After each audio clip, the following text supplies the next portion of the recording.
Genius Daddy in the City Kabanata 18. Naisip mo na ba kung paano mamatay? Nang bumagsak ang boses ni Ye Chen, isang sunod-sunod na hingal na tunog ang agad na sumabog sa pinangyarihan. Kahit na ikaw talaga si Master Ye, gusto mo bang mabaliw?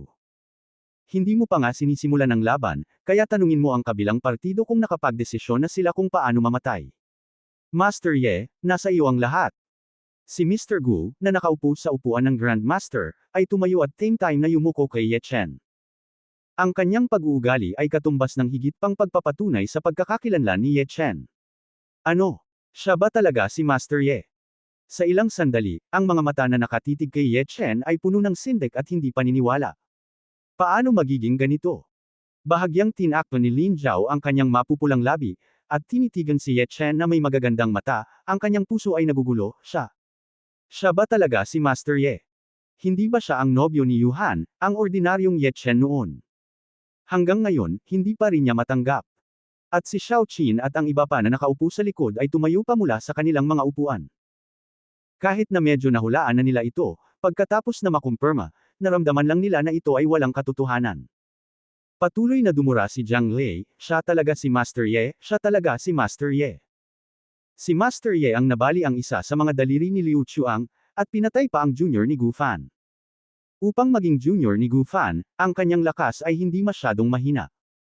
Gayunpaman, talagang hinamon niya si Master Ye sa arena sa labas.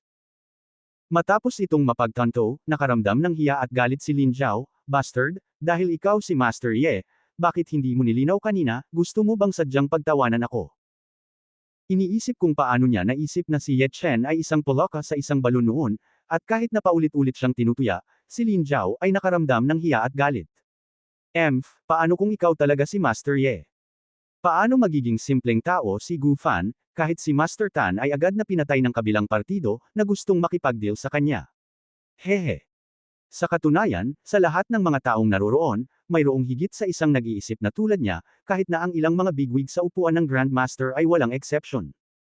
Naramdaman ng lahat na napakabata pa ni Ye Chen, at hindi siya mukhang master. Kaya ikaw si Master Ye. Sa wakas ay nakumpirma ni Gu Fan sa entablado ang pagkakakilanlan ni Ye Chen, ang ngiti sa kanyang mukha ay dahan-daang tumigas, at ang kanyang layuning pumatay ay tumaas. Patayin ang aking nakababatang kapatid, ang puot na ito ay hindi mapagkakasundo. Ako, ang sinaunang tagahanga, ay nagsanay ng gusto sa loob ng 40 lamig at init, at ngayon ay gagamitin kita bilang isang sakripisyo sa espiritu ng aking nakababatang kapatid sa langit. Halika na. Isang dagandong ang ikinagulat ng madla. Umiling si Ye Chen, at sinabing may kaunting panghihinayang, "To be honest, I'm very disappointed. What's disappointing is that your master didn't come with you this time, otherwise I would have got a double kill. Ang iyong Meridian Tungjing Cultivation Base ay maaaring napakalakas sa mata ng mga tagalabas, ngunit para sa akin, ang pagpatay sa iyo ay parang pagpatay sa mga tainga ng manok. Oo, maaari ka bang maging mas mapagpanggap? Si Master Gu ay mas makapangyarihan kaysa sa iyong naiisip." Liu Chuang sa gilid sa wakas ay nakabawi mula sa presyon at minisyon. Noon lamang siya tiningnan ni Ye Chen, at sinabing may panunuya, "Liu Laowo. Naaalala mo pa ba ang sinabi ko sa iyo sa Anti-Gong lungsod 8 araw na ang nakalipas? Natalo ka sa akin sa pastahan sa bato noong araw na iyon, at gusto mong tumakas at tanggihan ito. Puputulan ko ang isang daliri mo bilang parusa. Sinabi ko na rin sa iyo na ayaw na kitang makita, kung hindi ay kukunin ko ang ulo mo. Ngayon, nakahanap ka na ng katulong para makaganti, halatang nakalimutan mo na ang dati mong pangako. Kung ganoon ang kaso, hindi kita kayang itago." Pagkatapos ng mga salita, biglang lumitaw ang figure ni Ye Chen sa harap ni Liu Chuang. "Master Gu, iligtas mo ako." Malaki ang pagbabago ng kutis ni Liu Chuang, hindi niya inaasahan na aatakihin siya ni Ye Chen sa simula. "How dare? How dare you be so presumptuous in front of me?" Galit na galit si Gu Fan, at nang siya ay hahampasin, nalaman niyang ang katawan ni Liu Chuang ay nakahiwalay, at si Ye Chen ay may dagdag na ulo ng tao sa kanyang kamay, at ang mga mata sa ulo ay dilat, na para bang siya ay namamatay. Ang sikat na dragon crossing the river sa southern Hunan ay namatay ng ganoon. Wow! Nagkaroon ng kaguluhan sa mga manunood, at maraming tao ang naghiyawan sa takot sa gayong madugong eksena, at ang ilang mga tao ay samuka sa lugar. Namutla ang mukha ni Lin Zhao, at naramdaman niya ang paggulo ng kanyang tiyan, at itinikom niya ang kanyang mga labi, Paano siya naging ganito? Sa sandaling iyon, tumingin siya kay Ye Chen na may takot sa kanyang mga mata. Hindi na siya ang Ye Chen na kilala niya sa nakaraan. Sa sandaling ito, tila siya ay naging isang impyernong Shira, naglalabas ng kalupitan, kawalang interes, at dugo. Si Xiao Qin at ang iba ay nakatitig sa kawalan, sila ay masyadong nabigla upang magsalita. Okay. Sobrang nakakatakot. Ipinatong ni Ash ang kanyang mga kamay sa kanyang dibdib, namutla ang kanyang munting mukha. Ang tanging tao sa eksena na hindi naapektuhan ay marahil ang batang si Mengmeng, dahil automatikong hinarang ng ninuno ang nakaraang eksena para sa kanya ng kanyang banal na kahulugan. Lumingon si Ye Chen at direktang ibinato ang ulo ni Liu Chuang kay Mr. Gu, at nakangiting sinabi, Mister, kunin mo ito bilang pampaganya. Pugutan ko ng ulo ang ibang tao para mabigla ka.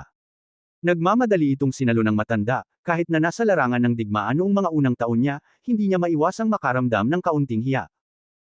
Tungkol sa mga taong nakaupo sa tabi niya, lahat sila ay tumindig at umatras sa malayo, ipinakita ang kanilang kapangitan, at ang lamig sa kanilang mga puso ay lalong tumitindi. Hindi banggitin ang nakakatakot na lakas ng Master Ye na ito, siya ay mapagpasyahan at walang awa sa kanyang mga pag-atake.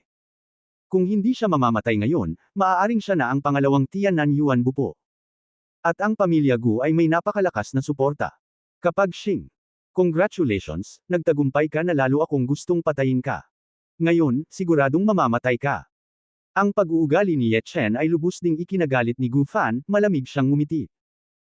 Pagkatapos ay nakita ko na biglang nagbago ang momentum sa kanyang katawan, ang enerhiya ay umapaw, ang kanyang mga kamao ay mabilis na namula, at ang mga bakas ng mahinang pulang gas na nakakalat mula sa mga kamao. Kitang-kita sa mata, ang hangin sa paligid ng kamao ay nagsimulang manginig at naging nakakapaso, tulad ng isang pulang mainit na bakal na bloke. Susunod na sandali. Hinamplas ni Gu Fan ang kanyang kamao kay Ye Chen na parang kanyan. Kung saan man dumaan ang kanyang kamao, naroon ang tunog ng pagsabog ng hangin. Ito ang nakakabasag na kamao.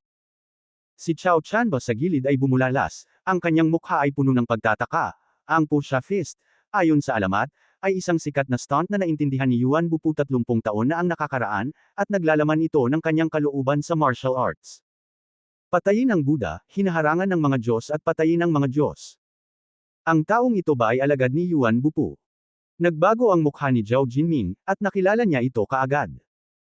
Si Yuan Bupu, ang numero 1 tao sa Timog Silangan, nakilala rin bilang Yuan Nanto, at ang tatlo pang master sa tatlong direksyon ay tinatawag na Dango Ziju Nanto Beisha.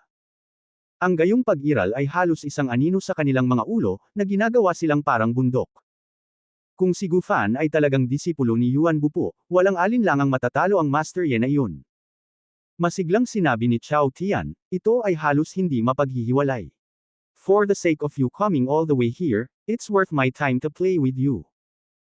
Napangiti si Ye Chen ng walang pag-aalinlangan, at tinapakan ang kanyang mga paa sa lupa, na parabang tinatapakan niya ang buong mundo ng tao. Ang 33-day Good Fortune Feast, ang unang anyo, ang Sky Drop. Ito ang napagtanto ni Ye Chen mula sa kanyang 33 Heavens Supreme Treasure noong siya ay naging emperador sa Immortal Realm, at ginamit ito kasabay ng katawan ng Immortal Venerable.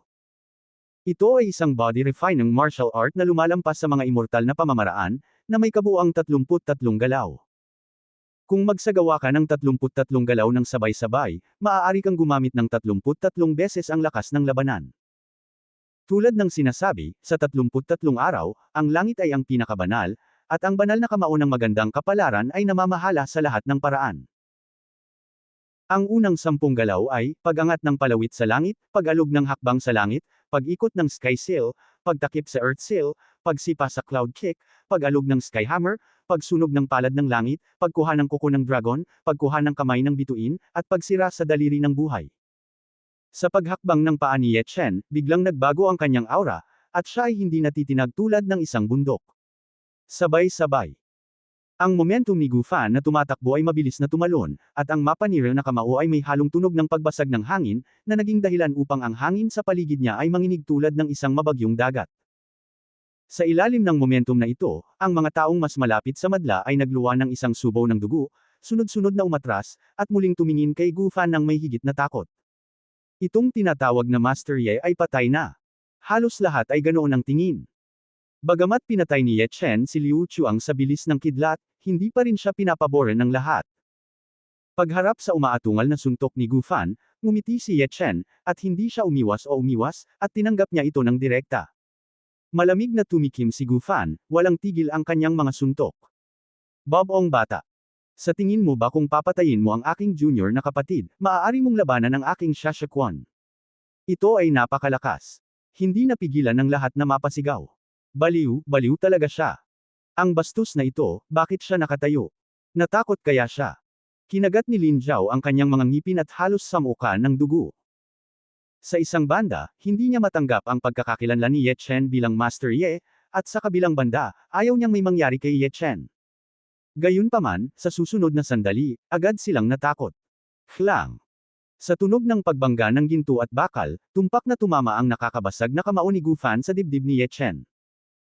Ang eksenang inaasahan ng lahat noon, na si Ye Chen ay mabubugbog hanggang sa mamatay ng isang suntok, o matatinggay ng isang suntok, ay hindi lumitaw, ngunit nakatayo pa rin siya doon sa kanyang karaniwang ekspresyon. Ano? Ayos lang siya. Bumuka ang bibig ng lahat sa hugis o, at pagkatapos ay kinuskos nila ang kanilang mga mata, na nagpapakita ng mga ekspresyon na nakakita ng multo. Sa ganoong nakakatakot na suntok, kahit ang pader ng lungsod ay maaaring mabutas, ngunit siya ay mabuti. Gusto mo bang maging sobrang pervert? Magiging anti-scientific ka ba? Ito pala. Kaya ang lakas niya.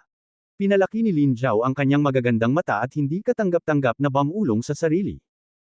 Sa sandaling ito, ang lahat ng kanyang paghamak at kawalan ng tiwala kay Ye Chen ay bumagsak, napalitan ng pagkabigla at panghihinayang.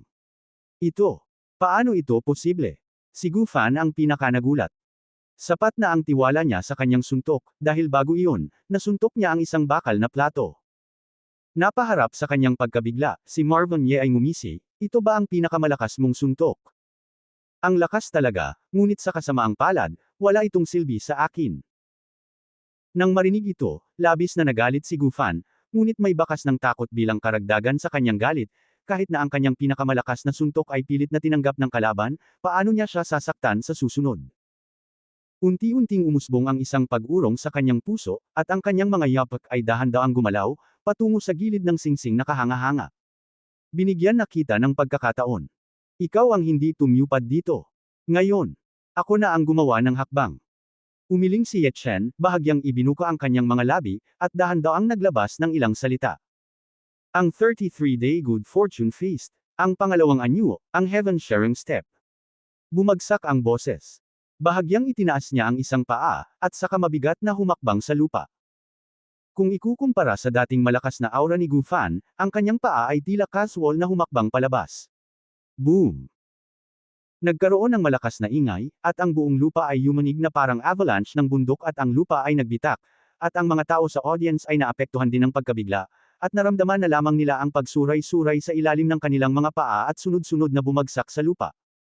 Nang tumayo sila at tumangala, bakas sa mukha nila ang gulat at takot. Nakita kong nabasag ang lupa ng buong arena, na parabang ilang beses na inararo ng bakang sakahan, nahati ito sa hindi mabilang na maliliit na bato at nagwisik sa hangin. Ito. Tao pa rin ba ito? Nagulat ang lahat at namamanhid ang kanilang anit. Sa isang sipa lang, nasira ang singsing. Kahit ang dating master na si Tan na magaling sa 12-way tan legs ay nasira lang ang ibabaw. Si Gu Fan ang una sa kanila. Sa epekto ng sipa kanina lang, naramdaman na lang niya ang pagbagsak ng dugo sa katawan, at ang buong katawan niya ay tumilapon pa sa ere, at saka tumama sa lupa. Takasan, dapat tumakas. Pagkatayo niya, hindi niya pinansin ang magulong dugo sa kanyang katawan, at walang pag-aalinlangan na tumakbo patungo sa audience. Matapos makita ang lakas ni Ye Chen, talagang natakot siya, halos matakot. Kahit na ang Panginoon ay hindi gaanong makapangyarihan, di ba? Wow! Nang makita ang eksenang ito, biglang nagkagulo ang lahat sa ibaba, at halos lumuwa ang mga eyeballs nila. Si Gu Fan, na napakalakas, ay gustong tumakas. Dahil napunta ka sa lahat ng paraan upang mahanap ako, dapat mong iligtas ang iyong buhay. Makakasama mo si Liu Chuang sa mahabang daan patungo sa Huangquan. Hindi nagmamadali si Ye Chen, itinaas niya ang kanyang kamay at idiniin si Gu Fan na tumalon ng mahigit 10 metro ang layo. Ika-4 na anyo, takpan mo ang lupa. Susunod na sandali. Biglang naramdaman ni Gu Fan na lumuwag ang kanyang mga paa, at nagmamadaling ibinaba ang kanyang ulo upang tumingin, natakot nang makitang ang lupa sa ilalim ng kanyang mga paa ay biglang gumuho, tulad ng isang butas na nabuksan ng lindol. Gumaan lang ang pakiramdam niya sa ilalim ng kanyang mga paa, at bumagsak ang kanyang buong katawan sa mga bitek sa lupa. Nagsisimula ng gumaling ang mga tahi. Habang umaagos ang isang bahid ng matengkad na pulang dugo sa kalangitan, nabawi ang orihinal na bitek na lupa. Para sa mga tao ni Gufan, halatang dinurog sila ng gumaling na tahi ng lupa. Maaari itong ituring bilang pagtupad sa kanyang ideya ng paghahanap ng isang bitek sa lupa upang makatakas dahil sa labanan. Para sa isang sandali, ang eksena ay lubhang patay na tahimik. Si Gufan, na hindi matatalo sa sandaling lumitaw siya sa entablado at durugan ng lahat, ay namatay ng ganito, at mula sa simula hanggang sa huli, 2 galaw lang ang ginamit ni Ye Chen. Mayroon bang hindi sumasang-ayon sa akin? Nakatayo si Ye Chen sa likod ng kanyang mga kamay, tinitingnan ng mga manunood na may walang pakialam na mga mata. Ibinaba ng lahat ang kanilang mga ulo ng hindi malay, hindi nang ahas na tumingin ng diretsyo sa kanyang matalas na gilid, maging ang Big Boss sa upuan ng Grandmaster ay walang exception. Habang nagsasalita at tumatawa, kinuha niya ang ulo ni Liu Chuang, isang malaking kapatid sa Timog Hunan na tumawid sa ilog. Gamit ang isang kaway ng kanyang kamay, napatay niya ang makapangyarihang Gufan sa 2 galaw lang. Dapat ganito ang isang lalaki. Let me ask, sino ngayon ang makakapigil sa kanya? Siya ba talaga ang dating apprentice ko? Nakaupo sa likuran, nakatitig si Xiaoqin kay Ye Chen, pakiramdam na lahat ng nasa harap niya ay parang panaginip. Ibinaon ni Zhang Lei at ng iba pa ang kanilang mga ulo sa harap ng kanilang mga dibdib, sa takot na makita sila ni Ye Chen ng hindi sinasadya. Tumingin si Azo kay Ye Chen na may mukha ng paghanga, ang kanyang mga mata ay puno ng maliliit na bituin, napakalakas ni Master Ye. Pare, ikaw ang pinakamataba. Mahal ka at mahal ka ni Meng Meng. Namula ang maliit na lalaki, at labis na nasasabik na patuloy niyang hinahaplos ang buhok ng aso sa ninuno ni Huang Quan. Gustong umiyak ni Huang Quan Patriarch ngunit walang luha, MMP, Patriarch, may pinupukaw lang ako. Hahaha. Tumawa ng malakas si Lolo Gu sa eksena, na nagpapakita ng matinding pananabik at pagmamataas sa pagtawa. Susunod na sandali. Tumayo ang matandang lalaki at yumuko kay Ye Chen, pinagdikit ang kanyang mga kamao, mula ngayon, iginagalang ng pamilyang Chenangu si Master Ye. Sa sandaling lumabas ang pangungusap na ito, ang lahat ay nagulat. Isang mayamang pamilya ang sumuko kay Master Ye ng ganun lang. Nangangahulugan ito na mula ngayon, si Ye Chen ay mas mataas sa pamilyang Gu, at lahat ng mga mapagkukunan at enerhiya ng pamilyang Gu ay gagamitin ni Ye Chen mula sa itaas hanggang sa ibaba. Huminga ng malalim si Han Shu, yumuko at sinabing, mula ngayon, iginagalang ng pamilyang Chenan Han si Master Ye. Ang pamilya Chao sa Southern Yunnan, at ang pamilya Zhao ay iginagalang din si Master Ye. Matapos magkatinginan sina Chao Chanba at Zhao Jinming, nagmamadali silang bumangon at yumuko. Gayon din ang totoo para sa pamilya Luo sa Southern Hunan. Mula ngayon, igagalang si Master Ye. Ang pamilyang Do sa Timog Hunan. Sa ilang paghinga lang, kinilala ng lahat ng kinatawan ng mayayamang pamilya sa 3 probinsya sa Timog si Ye Chen bilang kanilang Panginoon. May nanginginig at huminga ng malalim, ang 3 probinsya ay iginagalang ng sama-sama, ang hari ng Tianan. Mula ngayon, maaaring isang tao na lang sa Tianan. Si Master Ye yan. Sa pagpigil ni Ye Chen sa madla. Opisyal na natapos ang inaabangang engranding kaganapan sa Tianan, at sunod-sunod ding nagkahiwa-hiwalay ang mga turista at mayayamang negosyanteng bumisita. Ang mga kilay ng lahat ay puno ng kasiyahan at pananabik, at nais nilang maipagmalaki nila ang kanilang mga karanasan sa kanilang pagbabalik. Ang paglalakbay na ito ay talagang isang pagbubukas ng mata. Hindi ko lang nakita ang mga kahalili ng 12 ruta ng Tan Legs, ngunit nabigla din ako sa lakas ni Gufan. Gayunpaman, ang mga taong ito sa kalaunan ay naging stepping stones ni Master Ye. May isip na mula ngayon, ang pangalan ni Master Ye ang magiging pinakamahusay sa buong Tianan. Nang makitang si Ye Chen ay inanyayahan ng ilang mayayamang tao sa Tianan, nakahinga ng maluwag si Zhang Lei sa mga manunood, at hinimok si Xiaoqin at ang iba pa na umalis kaagad, na parang natatakot siyang gantihan. Lalo na si Zhang Lei, na nagnanais na magkaroon ng 2 pang paa, kung mas malayo ay mas mabuti, ang pagkabigla na idinulot ni Ye Chen sa kanya ay masyadong malaki. Gayunpaman, sa sandaling umalis sila sa bulwagan ng martial arts, hinarang sila ng ilang malalaking lalaki na nakasuot, gusto kang makita ni Master Ye. Flop. Lamaambot ang mga paa ni na Zhang Lei, Wang Dan at ng iba pa, at umupo sila sa lupa, hindi kaya gusto niya talagang maghayganti sa atin. Sister Chin, kayo ni Master Ye ay mag-aaral, maaari mo bang mamagitan para sa amin, ako? Nagkamali kami. Tumingin si Li Pang kay Xiao Qin na may maputlang mukha. Ye Chen. Hindi dapat ganoong klaseng tao si Master Ye, tara at tingnan muna natin. Kinagat ni Xiao Qin ang kanyang labi. Siya ay isang matalinong tao, alam na ang mga ordinaryong alumni na siya ay dati ay hindi tulad ng dati. Siya si Master Ye, at maging ang Panginoon ng lahat ng mayayamang pamilya sa Tianan. Makatuwiran na sa kanyang kasalukuyang katayuan, hindi niya dapat pakialaman ang nakaraang kabastusan ni Zhang Lei at ng iba pa. Gustuhin man niyang alagaan ang mga ito ay hindi niya ito makikilala ng personal. Kung tutuusin, basta't ibinunyag niya ng kaunti, may mga taong magpapawala kay Zhang Lei at iba pa sa mundong ito nang walang nakakapansin. Nanginginig na sinundan ng ilang tao ang malalaking lalaking nakasweet, at sa wakas ay nakita si Ye Chen sa bahay ni Mayor Son. Sa oras na ito, nakayakap si Ye Chen sa batang si Meng Meng, at nakaupo sa pangunahing upuan sa sala ng bahay ni Mayor Son. Nagtatawanan at naglalaro ang mag-ama, at wala silang yabang na pumatay ng desidido at minamaliit ang lahat noon. Ngunit si Chao Chanba, Zhao Jinming at iba pang mayaman at makapangyarihang pamilya ay nakaupo sa ibaba, ang kanilang mga ekspresyon ay napakagalang, tulad ng isang sinaunang hukuman na pupunta sa isang pulong ng korte. Sa sandaling si Zhang Lei at ang iba pa ay pumasok, lumuhad sila sa lupa at nanginginig na sinabi, Ye. Master Ye. Anong ginagawa mo? Nagtaas ng kilay si Ye Chen, ngunit hindi nag-react ng ilang sandali. Si Xiao Qin ay tumingin kay Ye Chen ng komplikado, huminga ng malalim, at sinabing, Master Ye, maaari mo bang itigil ang pag-aalipusta sa kanila? Hindi sinasadya ni Zhang Lei at ng iba pa noon. Sa loob ng isang araw, nang muli silang magkita, nagbago ang kanyang kaisipan, at hindi na siya nang ahas na tawagin si Ye Chen sa kanyang pangalan. Ate, ito ba ang ginagawa mo? Tulala na umiling si Ye Chen, bumangon ka, wala akong pakialam. Si Zhang Lei at ang iba pa ay itinuring na snobbish sa pinakamahusay, at hindi gumawa ng anumang bagay na sobra-sobra, hindi pa banggitin na siya ay isang henerasyon ng mga emperador, kung wala man lang siyang kaunting pagpaparaya, ano ang sinasabi niya tungkol sa paglilinang. Gayunpaman, si Zhang Lei at ang iba pa ay hindi nang ahas na kumilos. Parang alam ang pagdududa ni Xiao Qin, ngumiti si Ye Chen at sinabing, Ate, ang dahilan kung bakit kita tinawagan sa mga oras na ito ay dahil malapit na akong umalis at gusto kong magpaalam sa iyo. Si Xiao Qin ay isang mabuting tao, at marami siyang natulungan noong siya ay nasa kolehiyo. Kahit noong nagkita kami noon, medyo simple lang ang ugali niya, at tinuring niya talaga si Ye Chen bilang alumnos. Senior pa rin ang tingin mo sa akin. Bahagyang natigilan si Xiao Qin, medyo hindi makapaniwala. Nakahinga rin ng maluwag si Zhang Lei at ang iba pa habang nakaluhod. Sigurado. Nakangiting tumanggaw si Ye Chen, magkakilala na tayo sa loob ng 7 o 8 taon, at bihira na tayong magsama-sama. Ngayon, nagluluto ng pagkain ang tahanan ni Mayor Son, at gusto kitang i-treat sa isang pagkain. Naramdaman lang ni Xiao Qin ang pressure, at ngumiti ng matamis, Ye Chen, tinakot mo talaga ako ngayon.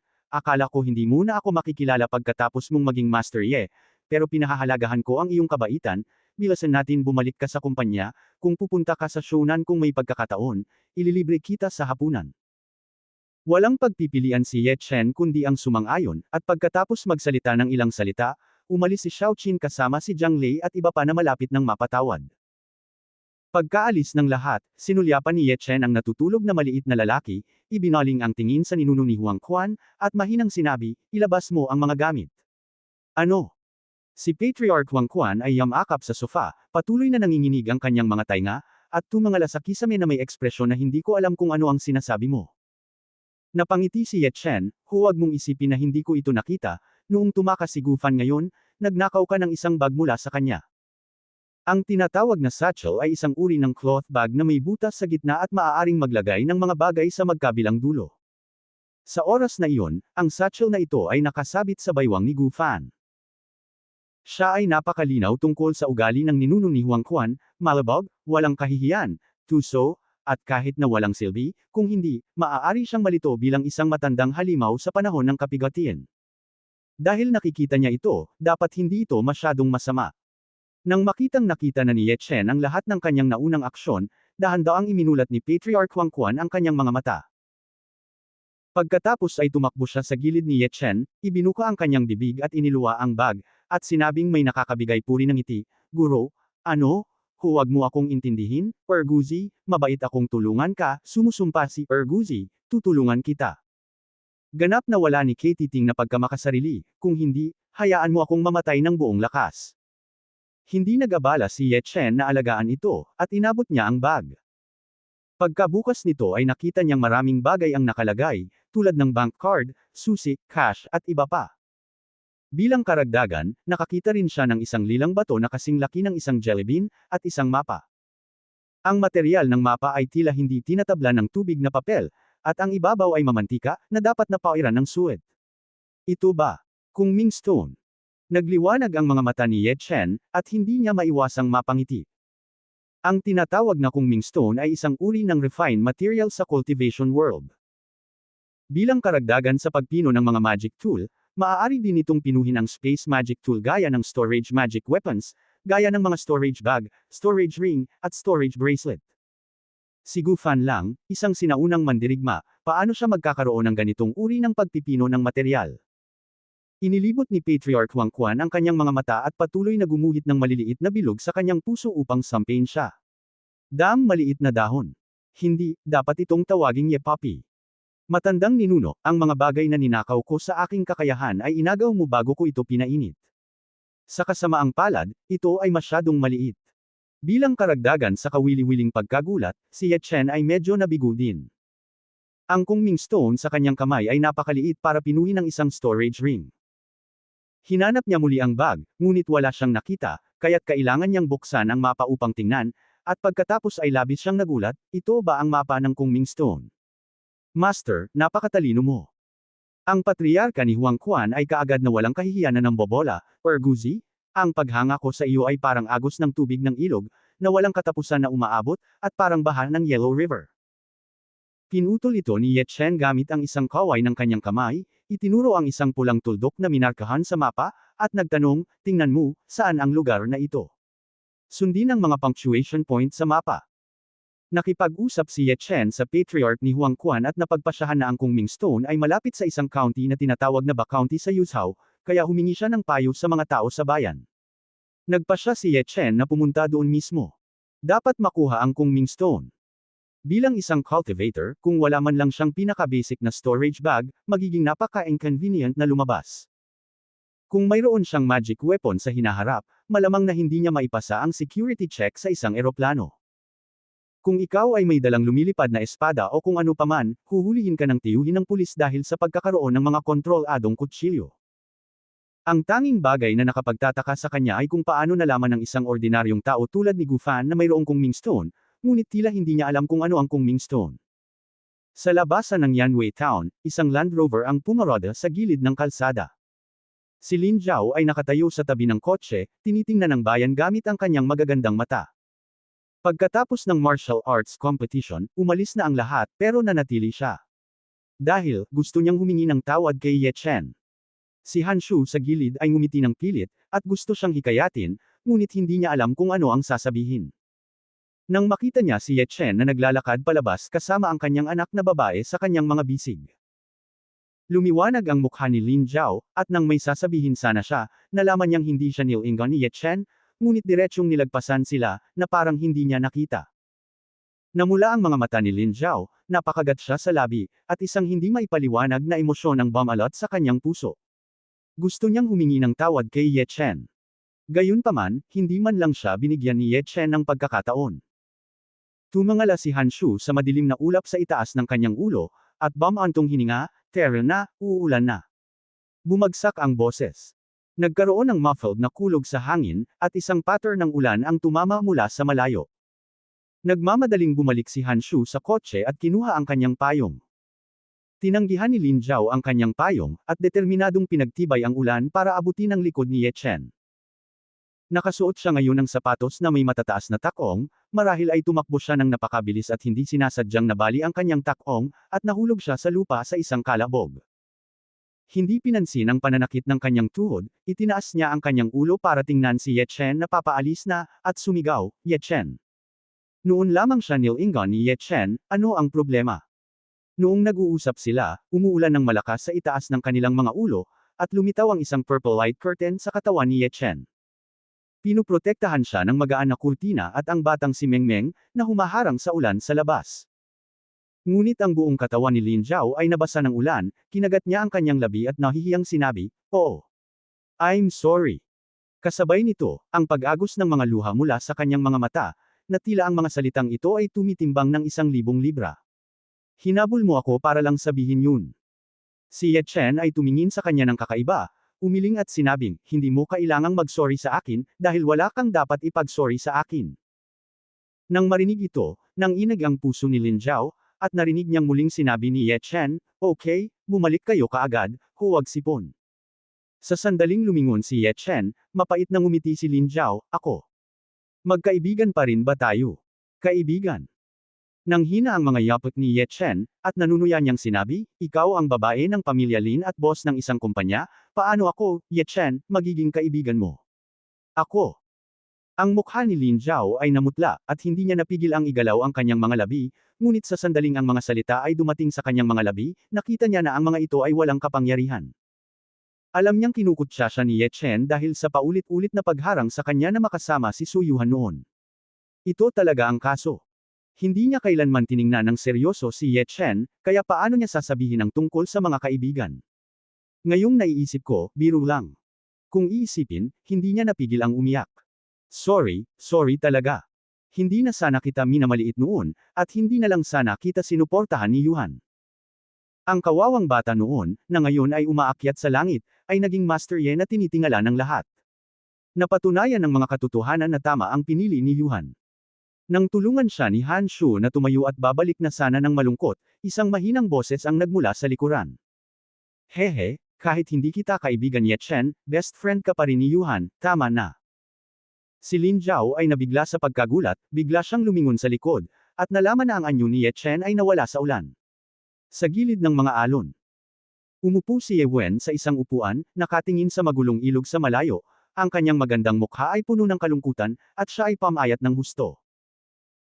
Sa oras na ito, si Olan, na nakasuot ng sexy bikini at nagpapakita ng 3 puntos at 1 linya, ay lumakad, nag-abot ng isang baso ng iced orange juice, at nakangiting sinabi, okay, lumabas ka para maglaro paminsan-minsan, huwag kang masyadong malungkot. Sister Olan, sa tingin mo ba may mga tao sa mundong ito na may parehong boses, taas, at pantay na tono ng boses? Kinuha ni Ye Wen ang baso ng orange juice at nag-aalalang nagtanong. Nitong mga nakaraang araw, para siyang baliw, patuloy na hinahanap ang taong nagligtas sa kanya noong gabing iyon, ngunit wala siyang nakita. Kaugnay ng kakayahan ni Ye Chen na gumawa ng mga magic tool, hindi niya maiwasang maghinala na ang taong iyon ay pinsan niya noong gabing iyon. Kinagat ni Olan ang straw at binigyan siya ng isang blankong titig, ano ba ang iniisip mo, tanungin mo lang si Mr. Ye kung ayaw mo.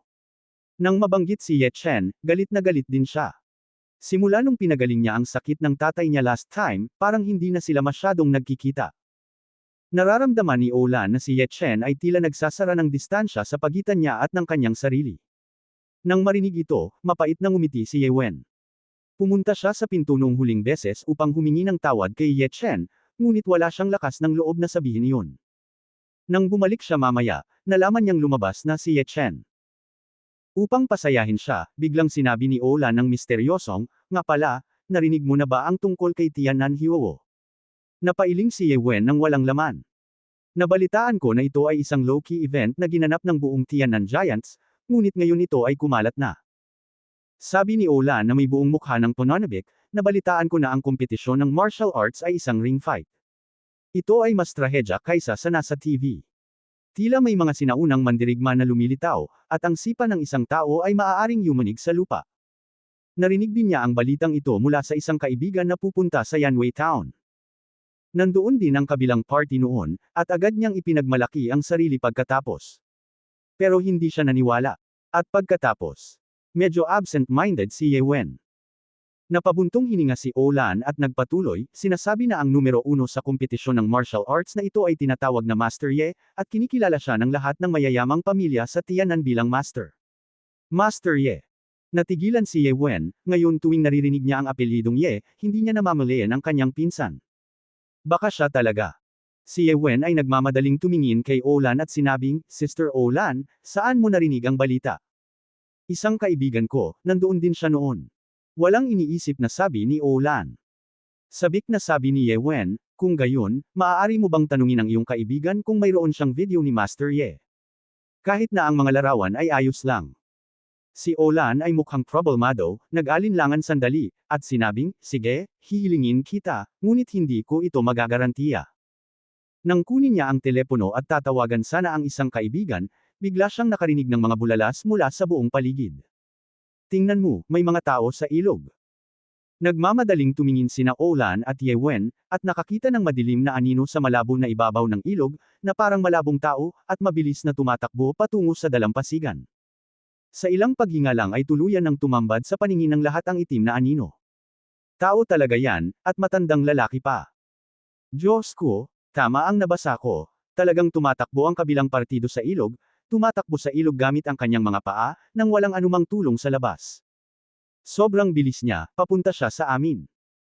Ang isang grupo ng mga turista ay natigilan, na nakatingin sa ilog sa pagkabigla, at nakita lamang ang isang matandang lalaki na nakatangsut na tumatakbo ng ligaw sa ilog sa napakabilis na bilis. Sa bawat hakbang niya pasulong, ang mga puting alon ng tubig ay kikilos. Sa labas, tila kaya niyang lumutang sa tubig gamit ang maalamat na palad na bakal. Ang matandang lalaki ay may pagmamalaki na nakatayo sa ibabaw ng ilog, ang kanyang mga damit ay lumilipad sa hangin, na parang konektado siya kay Tian Shui, anuman ang bawat isa. Yuzhao, sa pasukan ng Baxian Bus Station.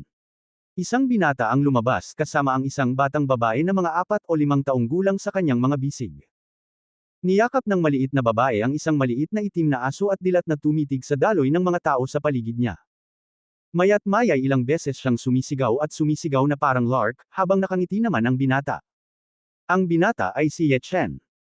Mula nang umalis sa bayan ng Yanwei, hindi na siya umuwi, ngunit sumakay ng eroplano sa daan-daang kilometro papuntang Yuzhao, at pagkatapos ay sumakay ng bus papuntang Ba County. Bago siya dumating, tinanong niya ang isang tao na malaman na ang pulang tuldok na minarkahan sa mapa na iniwan ni Gufan ay eksaktong Ba County. Upang maging tumpak, ito ay matatagpuan sa Jiangjun Mountain sa Ba County.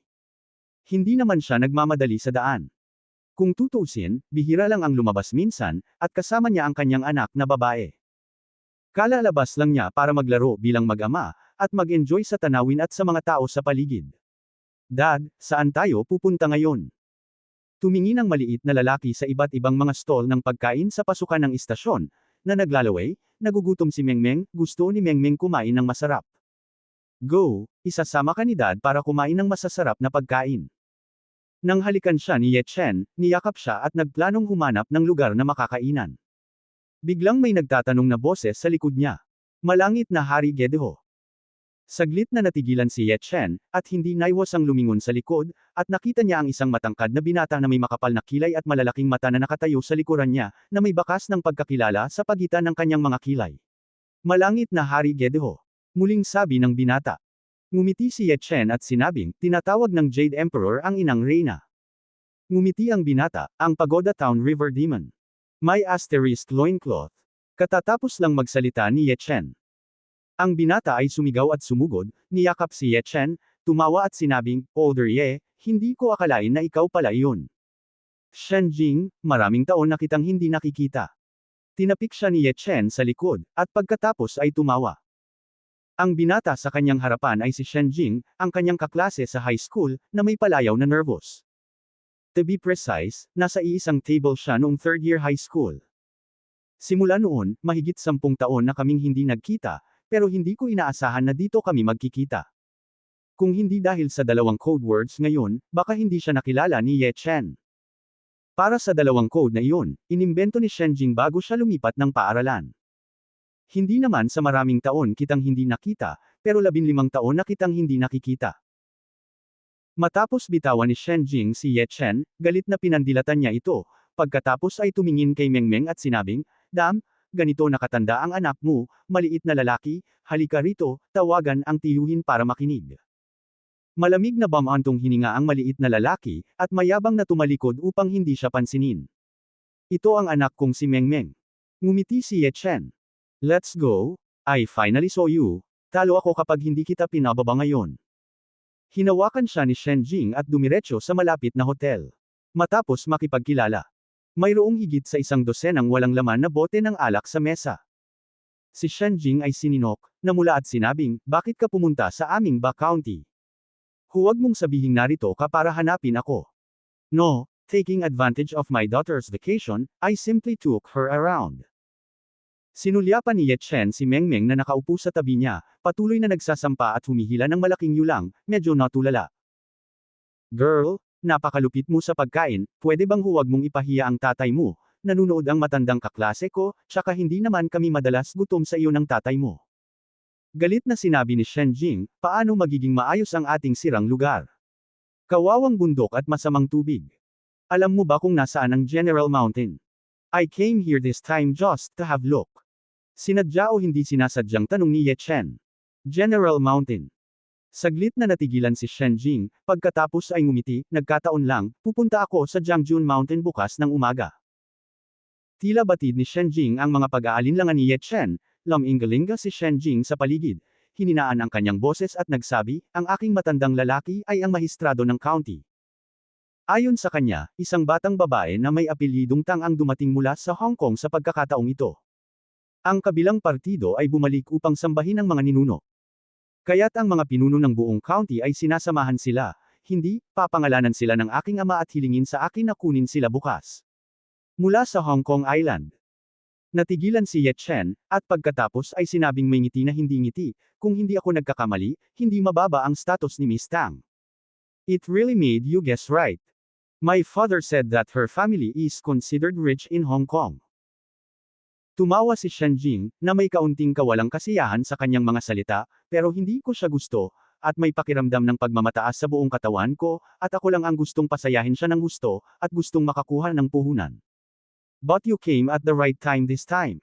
You can go up the mountain with me tomorrow. Hindi ba nararapat iyon? Sabi ni Ye Chen. Kinaweya ni Shen Jing ang kanyang kamay, walang hindi nararapat, gayunpaman, hindi madali para sa ating dalawang magkapatid na magkita sa pagkakataong ito, ayaw mong umalis kung hindi ka mananatili ng 10 araw at kalahating buwan. Walang choice si Ye Chen kundi pumayag, dahil pupunta si Shen Jing sa Jiangjun Mountain, kaya niyang sundan sila mag-isa, para hindi gumala ng walang patutunguhan. Pagkatapos kumain, dinala ni Shen Jing si Ye Chen sa kanyang bahay, lihim na tumango si Ye Chen, hindi pa rin nagbabago si Shen Jing, bagamat 15 taon na niya itong hindi nakikita, nararamdaman pa rin ni Ye Chen ang kanyang sigasig para sa kanya. Sa daan, nakakuha din si Ye Chen ng pangkalahatang pangunawa. Ang ama ni Shen Jing ay tinatawag na Shen Chongshan. Dahil siya ay inilipat sa Ba County mahigit 10 taon na ang nakalilipas, si Shen Jing, na nasa 3 taon ng high school noon, ay kailangang lumipat kasama niya. Pagkaraan ng higit sa 10 taon, umakyat si Shen Chongshan sa pangalawang in-command na posisyon sa Ba County. Umaasa pa rin na magpapatuloy pa. Ang tahanan ni Shen Jing sa pangkalahatan ay hindi malaki, ngunit ang dekorasyon ay okay, ang kaligrapya at pagpipinta, set ng tsaa, ay puno ng masining na kapaligiran, marahil sila ay espesyal na inayos ni Shen Chongshan. Pagdating niya sa bahay, inilabas ni Shen Jing ang lahat ng uri ng masasarap na pagkain para aliwin ang batang si Mengmeng. Pagkarating at pagpunta ay nagkabati na ang dalawa na para bang matagal na silang magkakilala, walang tigil ang hajijek ng bata at tumawa. Pagdilim na, nakita ko ang isang medyo may edad na lalaki na nakasuot ng salamin, matikas at eleganteng, may dalang briefcase, binuksan ang pinto at pumasok. Nang makita ng kabilang partido si Ye Chen na nakaupo sa sofa at yakap-yakap ang maliit na lalaki, hindi niya maiwasang mapatitig. Bumangon si Ye Chen at nakangiting bumati, kumusta, Tio Shen, ang pangalan ko ay Ye Chen, at ako ay kaklase ni Shen Jing. Dad, kaklase ko si Ye Chen noong 3rd year high school ako sa Lincheng. Nagkita kami ngayon sa labas, kaya pumunta ka sa bahay namin para kumain. Nagpakilala si Shen Jing sa tabi niya. Pinalaki ni Shen Chongshan si Ye Chen, walang ekspresyon na tumango, at pagkatapos ay bumalik sa kanyang silid. Maya-maya ay may malamig na boses. Shen Jing, pasok ka. Tumingin si Shen Jing kay Ye Chen, pumasok ng nakangiti. Nakatayo sa tabi ng salamin, hinubad ni Shen Chongshan ang kanyang kurbata at sinabing hindi lumilingon, bakit mo iniuuwi ang lahat? Isa pa, gumastos ka ng 2,000 para sa isang pagkain ngayon. Matanda, anong pinagsasabi mo? Kaklase ko si Ye Chen, sa iisang table noong high school, ilang taon ko na siyang hindi nakikita, ano bang masama kung yayain ko siya ng masarap na pagkain? Isinara ni Shen Jing ang pinto at galit na sinabi. Nakangiting tumalikod si Shen Chongshan at sinabing, isang kaklase sa high school na mahigit 10 taon mo nang hindi nakikita, sobrang pinahahalagahan mo siya. Gumastos ka pa ng 2,000. Ipinaalam mo sa mga tagalabas kung ano ang tingin mo sa akin bilang mahistrado ng county.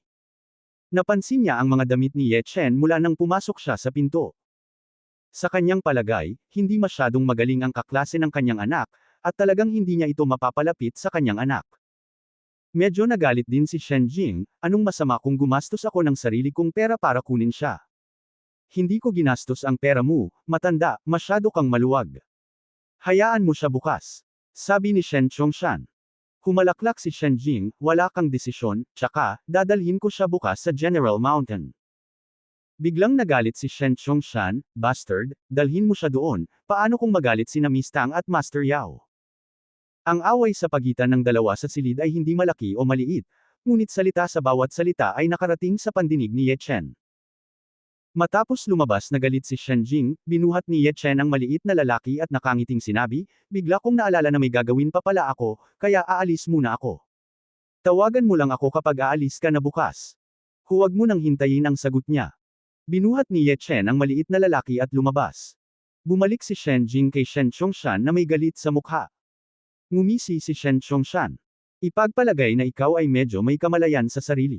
Ang pamilya ko sa Shen ay hindi mo kayang bayaran. Dinala ni Ye Chen ang maliit na lalaki sa hotel ng gabing iyon. Kinaumagahan, nakatanggap siya ng tawag mula kay Shen Jing, at pagkatapos ibaba ang telepono, hinimok niya ang maliit na lalaki na nakahiga sa kama na bumangon at maligo, at lumabas ang mag-ama kasama ang isang aso.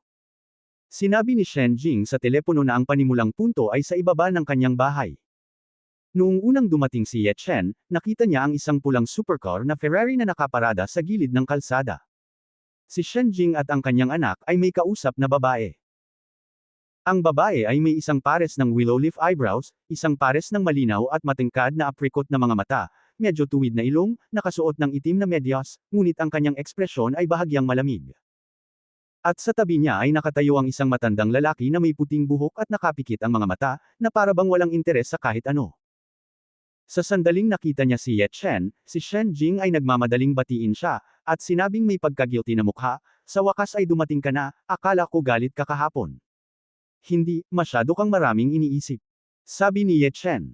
Sabay-sabay.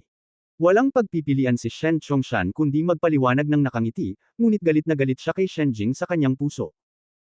Insnob talaga ng bastard na ito si MS Tang dahil sa kaklase niya sa high school na mahigit 10 taon na niyang hindi nakita. Sa pag-iisip tungkol dito, ang kanyang pagkasuklam kay Ye Chen ay naging mas matindi, siya ay sumangot ng malamig, itinaas ang kanyang mukha at nagkunwaring hindi ito nakikita. Halika, ipapakilala kita. Inakay ni Shen Jing si Ye Chen, tumingin sa magandang bihis na babae at sa matandang lalaki sa tabi niya, at ipinakilala, Miss Tanning, Master Yao, ito ang kaibigan ko, Ye Chen, gusto rin niyang pumunta sa General Mountain sa pagkakataong ito. Tingnan mo. Binuksan ng matandang lalaki ang kanyang mga mata at tumingin kay Ye Chen na parang falcon. Matapos mapansin si Meng Meng sa kanyang mga bisig, umiling siya at muling pumikit. Anong ginagawa mo sa General Mountain? Sa kabilang banda, maingat na tiningnan ni Tanning si Ye Chen, at malamig na sinabi sa halos nagtatanong na tono. Sumimangot si Ye Chen, maglaro. Lalong nanlamig ang mukha ni Tanning, at may bakas ng pagkasuklam sa kanyang mga mata, magsama ng isang bata upang maglaro sa malalalim na kabundukan at mga matandang kagubatan. Paalalahanan kita, huwag mo kaming sisihin kung may nangyaring masama. Sa kanyang opinyon, naisip niyang si Ye Chen ang uri ng tao na walang magawa kapag busog na siya. Bahagyang sinabi ni Ye Chen, okay. Miss Tang, malapit na ang oras. Sinabi ni Master Yao, dahil ang nakababatang kapatid na ito ay gustong sumunod, hayaan mo siya. Dahil pupunta ka, dapat kang sumakay ng isa pang kotse. Malamig na sumangot si Tanning, binati si Master Yao at sumakay sa pulang Ferrari. Lao Ye, kunin mo ang kotse ko. Bagamat hindi kasing high-end ang kotse ko gaya ng sa kanila, mas stable ito kaysa sa iba. Direktang pumasok si Shen Jing sa isang Highlander, at si Shen Chongshan ay pumasok sa co-pilot na may malungkot na mukha nang walang sinasabi, nang hindi man lang tumitingin kay Ye Chen. Ngumiti si Ye Chen at umupo sa likuran kasama ang maliit na lalaki sa kanyang mga bisig, nang walang sinasabi. Si Shen Jing ang nagmaneho sa Highlander upang manguna, habang si Tang Ning ay sumunod sa likuran sa Ferrari. Magkasamang tumungo ang dalawang sasakyan patungo sa labas ng county. Sa loob ng Ferrari. Tumingin si Tanning kay Master Yao sa rearview mirror, at nagtanong ng hindi lumilingon, hindi ko maintindihan kung bakit mo hiniling ang isang bumpkin na may apelyidong Ye na sumama sa amin. Miss Tang, huwag mong kalimutan, we came out low-key this time, and your Tang family is not of one mind.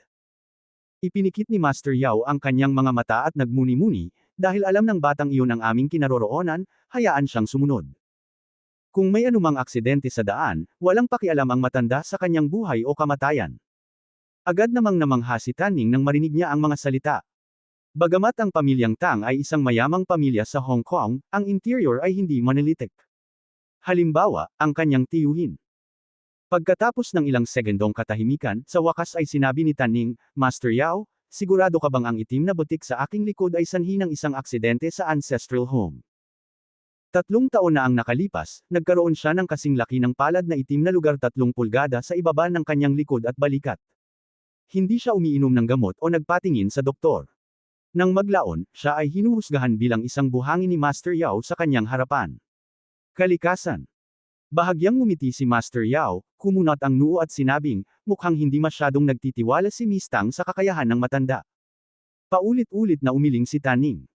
Gayunpaman, bahagyang naguluhan ang kanyang ekspresyon. Bahagyang bumantong hininga si Master Yao at hindi na nagsalita pa. Agad niyang iniunat ang kamay habang nakaharap ang palad. Hindi alam ni Tanning ang kanyang layunin, kaya hindi niya maiwasang titigan siya. Susunod na sandali.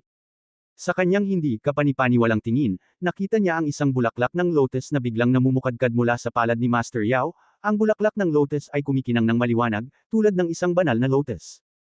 Ngumisi si Tanning mula tenga hanggang tenga, Master Yao, ito. Natitiyak niya na hindi ito magic, ngunit isang tunay na spell, kaya may alon ng kaguluhan sa kanyang puso.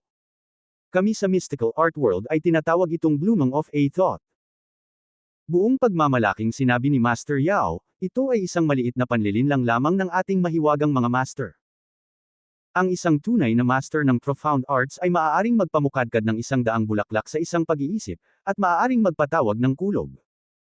Pagkatapos magsalita, iwinagayway niya ang kanyang manggas na damit, at lumitaw ang 2 paro-paro mula sa manipis na hangin.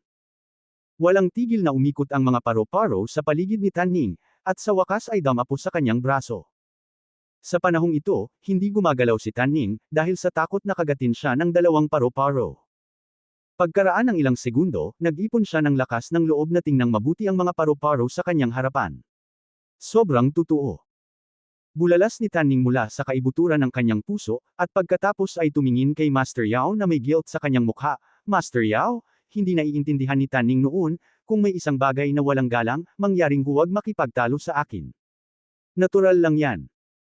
Noon lamang tumango si Master Yao bilang kasiyahan, at nagsabi, Miss Tang, dahil pinayagan mo akong pumunta kaagad sa mainland, dapat tayong magtiwala sa isa't isa, kung hindi ay makakabalik na ako ngayon, at tungkol sa iyong bagay, hindi ko naaabalahin ang nevermind. Maniwala ka sa akin, naniniwala ako sa iyo ngayon. Paulit-ulit na tumango si Tanning. Matapos makita ang kanyang mga pamamaraan, naramdaman na lamang niya na bumagsak ang kanyang pananaw sa mundo, at ngayon ay puno na siya ng walang katulad na pagkamangha sa mga pamamaraan ni Master Yao. Hindi nagtagal, biglang nagsalita ang driver na si Xiao Liang, Miss, nandito na tayo. Noon lamang napagtanto ng grupo na nakarating sila sa Huangsha Town, isang maliit na bayan sa loob ng jurisdiction ng Ba County, at ang kotse ay direktang nakaparada sa tabi ng natural na lawa. Naglakad si Ye Chen palabas ng Highlander kasama ang maliit na lalaki sa kanyang mga bisig, at natagpuan lamang ang isang itim na BMW na nakaparada sa likod ng Ferrari, na tila bodyguard na dinala ni Tanning. Kinaladkad ni Shen Chongshan si Shen Jing at naglakad, tumingin kay Tanning na may napakagalang ng ngiti at sinabing, Miss Tang, Master Yao, ito ang paanan ng General Mountain. Isang grupo ng mga tao ang tumingin sa paligid. Nakita ko ang isang malaking bundok na nakatayo sa tapat ng aking sarili at ng iba, na umaabot hanggang sa nakikita ng mata, na umaabot ng daan-daang milya, at ang mga bundok ay napapaligiran ng mga ulap at ambon, na may malalalim na puno at makakapal na kagubatan, mahirap makita ng malinaw ang tanawin sa kabundukan. Sa harap nila, mayroong isang malaking lawa na may malawak na kalawakan ng mga bughaw na alon, na pinagsama sa mga bundok sa di kalayuan. Sa likod nila, may ilang adobe houses na nakatayo, may usok na umaakyat mula sa kusina. Si Master Yao ay patuloy na tumatakbo gamit ang compass, kung minsan ay tumitingin sa compass, kung minsan ay dulang na nakatingin sa direksyon ng bundok, at sa wakas ay nagsabi ng may damdamin, anong berdeng tubig at proteksyon sa kapaligiran, at ang berdeng mga bundok ay walang katapusan. Master Yao, ibig mo bang sabihin ay may magandang geomantic omen ang lugar na ito? Sabi ni Shen Jingpi na may ngiti sa labi. Hindi siya naniniwala dito. Hindi lang siya naniwala, maging si Shen Chongshan mismo ay hindi naniwala. Ang dahilan kung bakit niya ito sinamahan palabas ay para lang yakapin ang hita ng pamilya Tang. Sigurado. Tumango si Master Yao at nagsabi, ang lugar na ito ay parang isang malaking palanggana. Sa kaliwa ay isang berdeng dragon na may taas na 100 talampakan, at sa kanan ay isang puting tigre ang Tian Shao. May jade table sa harap at Pingshan Mountain sa likod. White Tiger, dating Suzaku, at kalaunan ay Xuanwu. Kung gayon ang tinutukoy mo ay tungkol kay Zhuo Qinglong at Right White Tiger. Patuloy na tanong ni Shen Jing, dahilan para mapatingin si Shen Chongshan sa kanyang likuran. Tila batid ang paghamak ni Shen Jing, ngumiti si Master Yao habang nasa likod ang kanyang mga kamay, hindi mo naiintindihan kahit sabihin mo sa akin. Si Shen Jing ay may masamang ilong, kaya kinailangan niyang maglakad papunta kay Ye Chen, nginisyon sa mahinang boses. Sa tingin ko ang matandang ito ay isang magic stick, at tanging mga mayayaman na may apelidong Tang ang naniniwala sa kanyang mga salita. Ngumiti si Ye Chen at hindi nagsalita, ngunit tahimik na pinagmamasdan ang nakapalibot na lupain, at patuloy na tumutugma sa mapa sa kanyang isipan isa-isa. Napag-alaman na ang pulang tuldok sa mapa ay nasa gitna lamang ng bundok.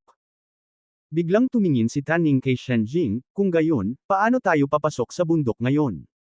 I don't know about this, you have to ask the local people. Hindi siya binigyan ni Shen Jing ng magandang mukha. Malamig na sumangot si Tan Ning, at dinala ang isang grupo ng mga tao sa isang kalapit na bahay na lupa, hinanap ang may-ari at ipinaliwanag ang layunin ng kanilang pagbisita. Pupunta ka ba sa puntod ng general? Ang may-ari ng bahay ay isang matapat na tao, ngunit pagkatapos na malaman na si Tan Ning at ang iba pa ay aakyat ng bundok, siya ay medyo nataranta. Tumango si Tan Ning, kumuha ng 500 yuan sa kanyang bag at ibinigay sa kanya, Tito, alam mo ba kung saan pupunta? Alam kong alam ko, pero hindi ako makakapunta.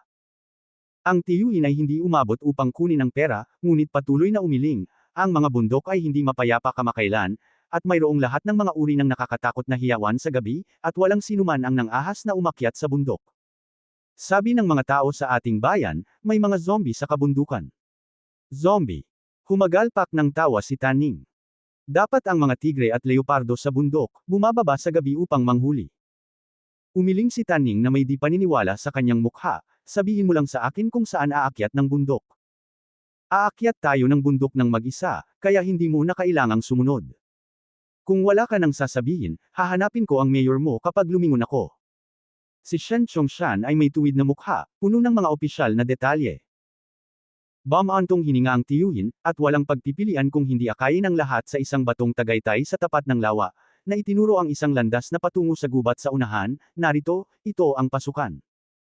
Si Shen Chongshan ay humingi sa kanya ng ilang kagamitan sa bukid sa loob ng karit at ipinamahagi ito sa mga bodyguard sa tabi niya bago siya pinakawalan. Sa oras na ito, lumapit si Tan Ning kay Ye Chen at malamig na sinabi, narito rin ang General Mountain, dapat ka bang umalis? Tita, hindi po kayo sinaktan ng tatay ko, bakit niyo po kami pinaalis? Lumiit si Mengmeng sa mga bisig ni Ye Chen na may naaagrabyado na ekspresyon sa kanyang mukha. Lumapit si Shen Jing at malamig na tumingin kay Tan Ning, Miss Tang, ano ang ibig mong sabihin dyan? Nandito ang kaibigan ko para bisitahin ang mga bundok at ilog, bakit ka naging maluwag? Hindi mo ba narinig ang sinabi ni Tito kanina?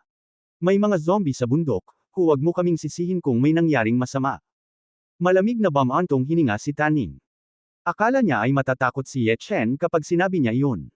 Sino ang nakakaalam na sinabi ni Ye Chen na walang pakialam, kahit na may mga totoong zombie, hindi ako natatakot.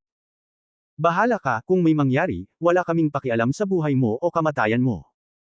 Nag-iwan ng pangungusap si Tan Ning at bumalik sa tabi ni Master Yao, hinayaan ang dalawang bodyguard na maglakad sa unahan upang linisin ang daan. Napatingin si Shen Chongshan kay Ye Chen na parang naiinis, at pagkatapos ay nagmamadaling sumunod. Lao Ye, sa tingin mo ba menopause na ang babaeng ito? Parang may utang sa kanya ng 10-10 milyon. Sinapo ni Shen Jing ang kanyang baba ng may pag-iisip. Fair na.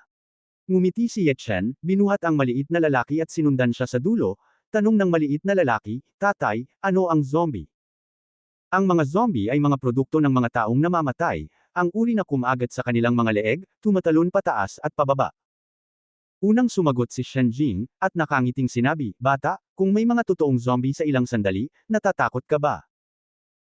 Ang maliit na lalaki ay lumiit sa kanyang leeg, at sinabing malakas at mahinahon, "Si Mengmeng ay hindi natatakot, ang aking ama ay napakalakas. Kung ang isang zombie ay maglakas loob na kumagat sa leeg ni Mengmeng, si tatay ay magdadabog dito." Iyon ang sinabi niya, ngunit hindi niya napigil ang lumiit sa mga bisig ni Ye Chen, at bamulong, napakatanga ni Uncle Shen, kung itatago niya ang kanyang leeg, hindi makakagat ang mga zombie. Nagkatinginan sina Ye Chen at Shen Jing, at hindi napigil ang tumawa ng sunod-sunod, napaka-cute at utu-uto nitong babaeng ito. Ang kalsada sa bundok ay hindi masyadong madaling lakarin. Tag-araw noon, at lumago ang mga halaman. May mga tinik at palumpong sa daan. Mabuti na lang at gumamit ng karit ang dalawang bodyguard na naglalakad sa unahan para mabuksan ang daan. Makalipas ang mahigit kalahating oras, isang grupo ng mga tao ang dumating sa kalagitnaan ng bundok, at si Shenjing at ang kanyang anak ay pagod na sila ay nalagutan ng hininga. Huminto si Taning, nakasimangot at naalala, pagkatapos ay tumingin sa isang mountain pass sa hindi kalayuan sa kaliwa, "Master Yao, ang lupaing ninuno ng aking pamilyang Tang ay naroon." Ilang tao ang naglakad patungo sa mountain pass, at biglang nanlaki ang kanilang paningin. Nakita nila ang isang napakatiwangwang at sira-sirang sinaunang mansyon na nakatayo sa di kalayuan, napapaligiran ng iba't ibang mga palumpong. Malamang, ito ang ancestral house na hinahanap ni Taning. Ang kakaiba lang. Sa loob ng radius na 10 metro ng mansyon, ang lahat ng mga halaman ay nalanta, at ang terracotta na lupa ay nagbigay sa mga tao ng isang napakalanta at nalulumbay na pakiramdam. Kakaiba. Naalala ko nung 10 years old ako, puro damo at puno ang paligid. Mukhang kaina, hinala si Taning. Si Shen Chongshan ay umaliw ng hindi nag-iisip, marahil ito ay pinakintab ng mga tao sa bundok na nagpuputol ng panggatong, o nagpapastol. Si Master Yao ay lumakad ng 2 hakbang pasulong na may masungit na mukha, iniunat ang kanyang kamay upang kunin ang ilang lupa sa ilalim ng kanyang mga paa, inilagay ito sa harap ng kanyang ilong at inamoy ito, na parang may naisip, nagbago ang kanyang ekspresyon. "May problema, Miss Tang. Mukhang ninakaw ang ancestral house mo. Ninakaw ang ancestral home." Sa sandaling sinabi ito ni Master Yao, nagbago ang mga mukha ng lahat ng naroroon. Lalo na ang Shen Chongshan, ang county ng Ba ay nasa ilalim ng kanyang jurisdiction, kung talagang ninakaw ang ancestral house ng pamilya Tang, maaaring siya ang may kasalanan. Si Taning ay nagmamadaling humakbang pasulong, tumayo sa tabi ni Master Yao at nagtanong, "Master Yao, ano ang sinabi mo? Tingnan mo ang lupa." Dumampot si Master Yao ng isa pang piraso ng lupa, pinilipit ito at sinabi sa malalim na boses, "Ang ancestral house ng iyong pamilya Tang ay hindi bababa sa 200 taong gulang, ngunit ang lupang ito ay napakasariwa, na parabang ito ay binaligtad." Oo, ang matanda ay nakaamoy ng mamasa-masa na amoy.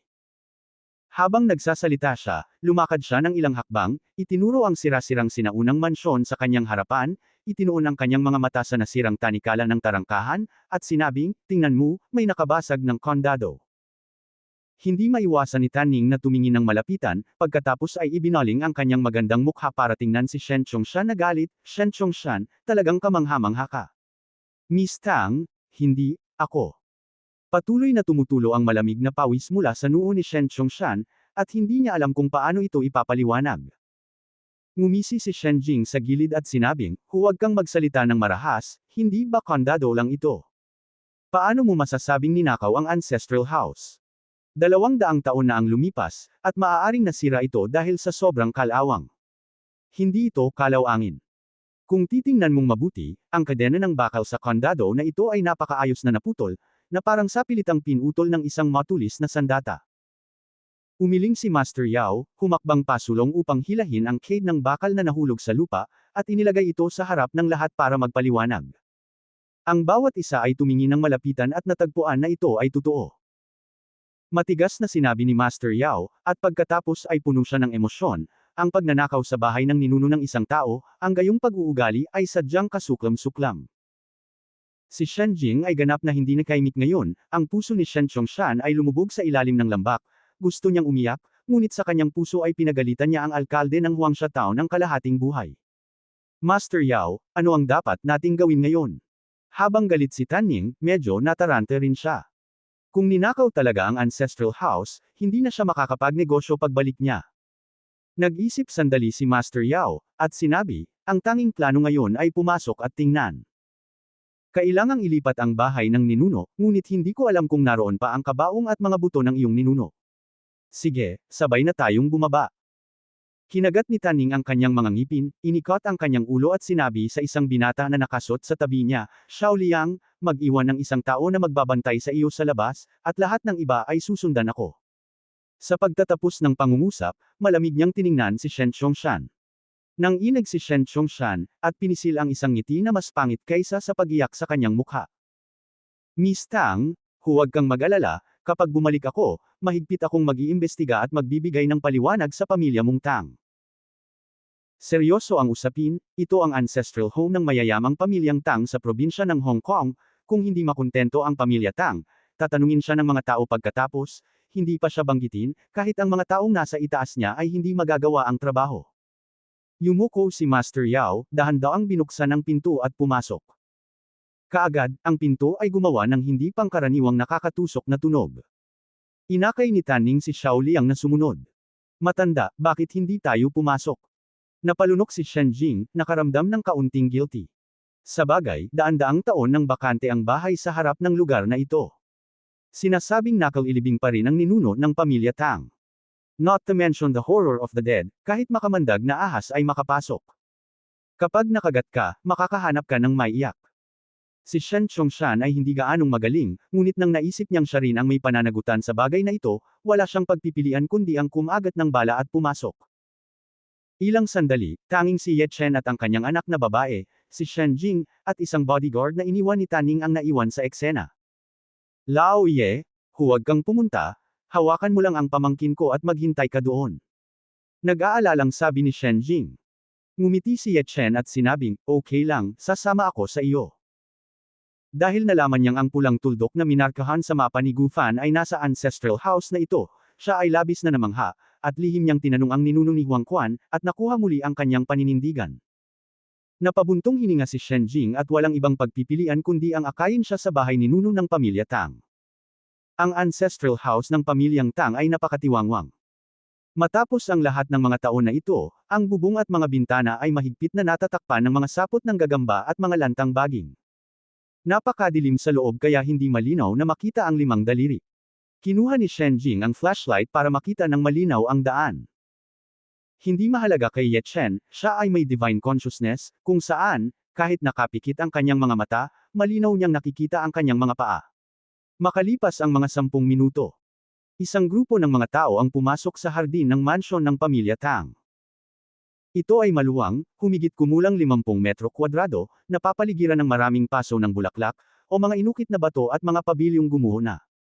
Bagamat matagal nang natuyo ang tubig sa pool, mayroon pa ring mabahong amoy na nanggagaling dito. WHO. Si Master Yao, na naglalakad sa unahan, ay biglang sumigaw ng malakas, na nagdulot ng sunod-sunod na tandang. Sabagay, medyo madilim ang madilim na bahay. Biglang lumiwanag ang harapan, at may mga oil lamp sa dingding, na naglalabas ng dim light. Si Ye Chen ay tumingin sa harapan ng hindi namamalayan, at nakita ang isang lalaking nakaitim na roba na nakaharap kay Master Yao at sa iba pa. Medyo nakakahiya at nakakatakot ang eksena. Makatuwirang pumasok ang isang grupo sa kanila upang hanapin ang bahay, ngunit isang lalaki na hindi tao o multo ang tumalon, at ang ilan sa kanila ay halos matakot sa kamatayan. Nagtago pa si Taning sa likod ni Master Yao, nanginginig ang kanyang maselang katawan, hindi siya nang ahas na tumingin sa taong nasa harapan niya. Huwag kang matakot, ito ay isang buhay na tao. Paalala ni Master Yao, kinusot-kusot ang kanyang mga mata at tinitingnan ang lalaking nakaitim na damit sa kanyang harapan, sino ba ang inyong kamahalan? Bakit ka nagpakita sa bahay na ito? Bagamat isa siyang Feng Shui Master, hindi siya naniniwala sa mga multo. Pagkatapos ng lahat, ang Feng Shui at ang mga multo ay dalawang magkaibang bagay. Hehe, sino ka? Tahimik siyang pinalaki ng lalaking nakaitim, tapos biglang naglabas ng malamig at namamaos na boses, lalaki iyon. Sinabi ni Master Yao na may seryosong mukha, ako si Yao Chen, isang Feng Shui Master mula sa Hong Kong Province. Ang nasa likod ko ay si MS Tang, isang inapo ng libingan na ito. Bakit ka nagpakita sa ancestral house ng pamilyang Tang?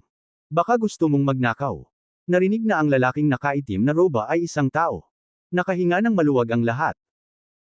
Nang walang karagdagang abala, si Shen Jing ay humakbang pasulong, at sinabing may panunuya, hindi mo na kailangang magtanong, dahil ang taong ito ay nagtatago ng kanyang ulo at ipinapakita ang kanyang buntot, at lumilitaw pa rin sa nakakatakot na lugar na ito, malinaw na may gusto siyang magnakaw. So ano? Tumawa ang lalaking nakaitim. Okay, so it turns out na sinira mo ang lock sa labas. Halos baluktot ang ilong ni Shen Xiongxian, itinuro niya ito at pinagalitan, isang felony ang pagpasok sa tahanan ng mga ninuno ng ibang tao, at ang parusa ay nasa pagitan ng 3 at 10 taon sa bilangguan, at kung ang mga pangyayari ay malubha, higit sa 10 taon, o kahit habang buhay na pagkakakulong. Nang magkamalay si Tan Ying, agad siyang nagutos sa 2 bodyguard sa likod niya, hulihin siya. Dahil tao sila, hindi na natakot ang 2 bodyguard, at mabilis silang naglakad palapit sa lalaking nakaitim na roba. Hindi sinasadyang sinabi ni Master Yao, hindi. Bumagsak lang ang boses. Ibinuka ng lalaking nakaitim ang kanyang bibig at dumura, at isang berdeng daloy ng hangin ang dumiretso sa front bodyguard. Ang bodyguard ay bumagsak sa lupa kasabay ng isang hiyawan, ang kanyang buong katawan ay naglalagnat, at hindi nagtagal ay naging puddle ng nana at dugo, kahit na mga buto ay wala na. Lason ng bangkay ito, huwag kang lalapit sa kanya. Nagbago ang mukha ni Master Yao, at dali-dali niyang hinayla pabalik ang bodyguard na nasa likod, at ang grupo ay umatras ng ilang hakbang. Nakatitig ang lahat sa nana at dugo sa lupa, takot ang kanilang mga ekspresyon. Ang mga buto ng isang taong nabubuhay noon ay nawala sa isang kisap mata. Lalo na si Shen Xiongxian at ang kanyang anak. Kailan pa sila nakakita ng ganoong eksena, pakiramdam nila ay nanginginig na ang kanilang mga paa. Tinitigan ni Master Yao ang lalaking nakaitim, bagaman matagal na akong nanirahan sa Hong Kong, narinig ko na may isang tao sa mainland China na gumamit ng hininga ng mga bangkay upang magtanim, at sa wakas ay natabunan ako ng laso ng bangkay. Ikaw dapat ang nagsabi niyan. May sense kang matandang lalaki. Malamig na ngumiti ang lalaking nakaitim, oy, sakto namang dumating kayo. Kulang ako sa pagkain ng dugo, kaya ingatan mo sila. Anong gusto mong gawin? Bahagyang umiling si Master Yao, at mahinahong sinabi habang nasa likod ang kanyang mga kamay, may matandang lalaki dito ngayon, iingatan kita. Inilibot ni Shen Jing ang kanyang mga mata. Naniwala talaga ako sa kasamaan mo, masamang matandang lalaki, alam ng multo kung may tunay kang kakayahan. Stop talking nonsense, since nandito ka, wag mo nang isipin na makalabas ng buhay. Malungkot na ngumiti ang lalaking nakaitim, at may itim na bandila sa kanyang kamay, at marahan niyang iwinagayway ang bandila kay Master Yao at sa iba pa. Nakita ko ang mga daloy ng itim na hangin na dahan-daang nagmumula sa itim na banner. Pagkalabas ng itim na hangin, biglang lumamig ang hangin sa paligid, parang bumaba ng 12-12 degree sa isang iglap, napakalamig. Ang lahat ay nanginginig ng hindi malay, naramdaman ang lamig hanggang sa buto, at tumingin sa itim na banner ng may takot. Grabe talaga ang lalaking ito, possible kayang gumawa talaga siya ng kung anong magic. Pinagsalikop ni Shen Jing ang kanyang mga kamay, nagngangalit ang kanyang mga ngipin dahil sa lamig. Pagkasabi niya nun, agad na namutla ang mukha ni Tan Ning, at hindi niya maiwasang magtago sa likod ng ilang bodyguard, na handang tumakbo palabas anumang oras. Ngayong iniisip ko ito, kailangan kong maniwala o hindi. Ang itim na watawat ng iyong kamahalan ay puno ng sama ng loob, at tiyak na marami itong nagawang ikinasakit ng langit at katwiran. Kung ito ang kaso, ang matandang ito ay gagawa ng hustisya para sa langit ngayon. Nakaharap sa itim na hangin na dumadaloy patungo sa kanyang mukha, si Master Yao ay sumigaw ng marahas, at pagkatapos ay nakita niya ang isang malabong asul na hangin na dahan-daang lumalabas mula sa kanyang katawan, at ang berdeng hangin ay natipon sa kanyang mga daliri. Nang makita ang eksenang ito, lahat ay nagulat mula sa tainga hanggang sa tainga. Nanlaki ang mga mata ni Shen Jing, at nagulat siyang napabulalas, "Fuck, what a master, talagang kumikinang ang kanyang katawan. Ito kaya ang maalamat na mana." Si Tang Ning, Shen Xiongxian at ang iba ay hindi gaanong magaling, nakatitig lang sila kay Master Yao. Sa sandaling ito, naramdaman nila na ang kanilang pananaw sa mundo ay ganap na gumuho. Jiayin. Mabilis na inipit ng mga kamay ni Master Yao ang isang serye ng mga spell sa hangin, at nang bumagsak ang mga nakalimbag na salita, isang malanet na green air ball ang direktang nakaharap sa itim na hangin.